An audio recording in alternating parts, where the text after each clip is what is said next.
네, 안녕하십니까? 추식인 그 두 번째 시간, 오늘은 취업 세 가지 중 두 개만 이라는 주제로 강의를 시작해 보도록 하겠습니다. 취업 세 가지 중에 두 개만 잘하면 된다, 두 개 이상만 잘하면 된다라고 나와 있는데요. 대체 어떤 거 세 개 중에 두 개인지 저와 같이 본격적으로 살펴보도록 하겠습니다. 나의 포지셔닝과 방향은 이라고 나와 있는데, 제가 말씀드릴 세 가지 중에서 어떤 포지셔닝을 집중해서 하고 어떤 걸 보완할지 이런 것들에 대해서 오늘 얘기를 좀 풀어보고자 합니다. 세 개 중에 두 개. 첫 번째, 스펙이에요. 이력서에 나와 있는 그런 기입되는 내용들을 통틀어서 그냥 스펙이라고 하겠습니다. 두 번째, 자기소개서고요. 세 번째, 면접이에요. 다 아는 것들이죠. 실제로 취업 시장은요, 여기 나와 있는 스펙과 자소서와 면접 세 가지 중에서 세 개 다 잘하면 당연히 베스트고 두 개 이상만 잘하면 취업하더라 라는 얘기입니다. 첫 번째로 스펙이랑 면접이 나와 있는데요. 주변에 취업하신 선배님들이나 주변 지인들 중에서 이런 사람들 있을 거예요. 야, 나 자기소개서가 되게 중요하다고 해서 뭐 열심히 써보려고 했는데 솔직히 풋풋했거든? 근데 붙었어. 혹은 나 자기소개서 되게 대충 써서 그냥 발로 썼는데 붙었네? 이런 사람들이 있어요. 말 돼요. 왜냐면 그런 분들은 아마 스펙이 되게 좋았을 거예요. 스펙이 좋으면 사실 자기소개서가 조금 약해도 서류는 붙을 수 있는 것 같아요. 그런 다음에 면접 올라가서 면접 잘 봤으면 당연히 취업했겠죠. 그래서 자기소개서가 약하고 스펙과 면접이 강한 유형 취업합니다. 두 번째, 스펙과 자기소개서라고 나와 있습니다. 이런 유형도 취업해요. 스펙이랑 자기소개서가 둘 다 좋다는 얘기는요, 기본 베이스가 굉장히 탄탄한 사람들이에요. 이런 사람들은. 그래서 면접장까지 올라갔을 때 정말 면접을 심하게 못 본 게 아니라면 붙을 거예요. 붙더라고요.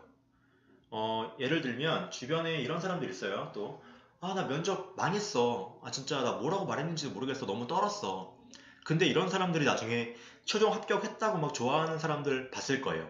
그런 분들 보면 스펙이 좋은 와중에 자기소개서도 굉장히 충실하게 잘 쓴 사람들이에요. 그러면 기본 밑바탕이 좋아서 면접에 올라갈 때 나오는 그런 백데이터 상의 항목들이 너무 좋으면 면접을 진짜 심하게 못 본 게 아니라도 매력적인 지원자이기 때문에 뽑히기도 하고요.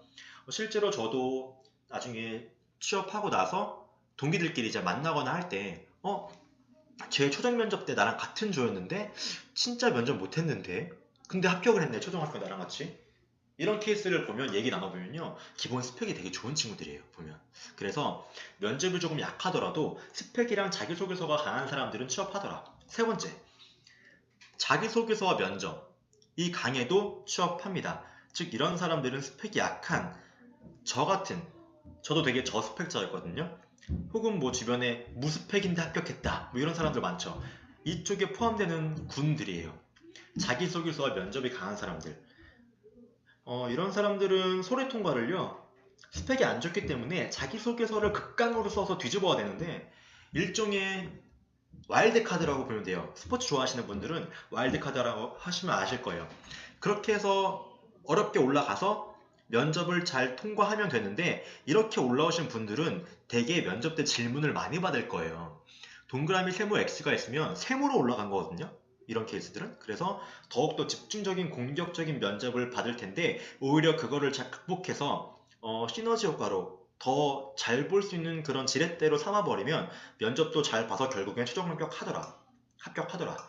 그래서 취업은 이렇게 총 세 가지, 스펙과 자기소개서, 면접 셋 중에 두 가지에만 잘 집중을 하면은 되더라라는 얘기를 드리려고 합니다. 반대로 세 가지 중에 한 개만 잘하면 당연히 취업이 어렵죠. 역시 주변에 이런 사람들 또 있어요. 스펙 진짜 좋아. 막 영어 성적 진짜 높고 어학연수 갔다 오고 학점도 좋아. 근데 얘는 취업이 안 돼. 그런 분들은요, 분명히 자기소개서를 잘 못 쓰고 있거나 면접 상황에서 많이 떨어서 자기 역량을 잘 보여주지 못하는 그런 사람들일 가능성이 높아요. 또 혹은 자기소개서를 진짜 잘 써. 막 글 쓰는 재주가 워낙 뛰어나고 뭐 어디서 막 컨설팅도 많이 받았대. 근데 취업을 못 해. 그런 사람들을 보면 스펙 자체가 나쁜데 불구하고 면접까지 잘 못 봐. 예, 이런 케이스들은 또 취업하기가 어렵고요.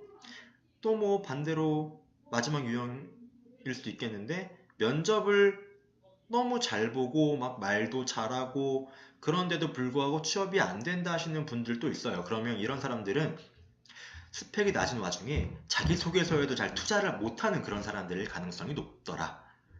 제 통계적으로 봤을 때 제 경험칙상 그래요. 그래서 취업이라는 거는 반드시 하나만 잘해서 안 되고요. 두 개 이상은 잘해야 되는 것 같으니까 본인들이 이거를 보고 나는 지금 이게 강점이구나 혹은 내가 이게 약점이구나 내가 두 개는 잘해야 되는데 나는 한 개만 잘하니까 나머지 두 개 중에 이쪽에 한번 집중을 해봐야겠구나 이런 나만의 포지셔닝과 현재 위치와 앞으로의 방향을 설정해 보시면 훨씬 더 취업하시는데 빠른 길과 전략을 수립하실 수 있을 거라고 생각합니다.